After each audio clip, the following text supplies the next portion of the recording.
Let's solve one beautiful math question in the easiest way. Ready?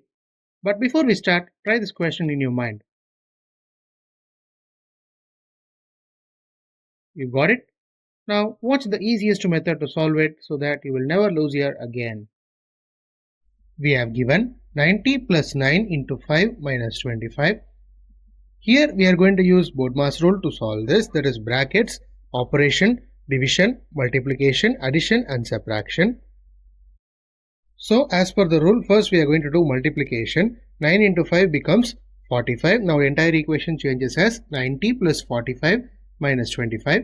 Now we are going to do addition first, then subtraction. So 135 minus 25, that is 110.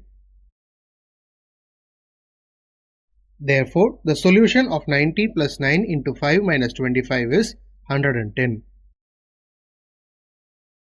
If you found this video helpful, hit a like and share it to your friends, and don't forget to subscribe my channel for more tricky problems like this. Thank you friends, we will meet in a new interesting video.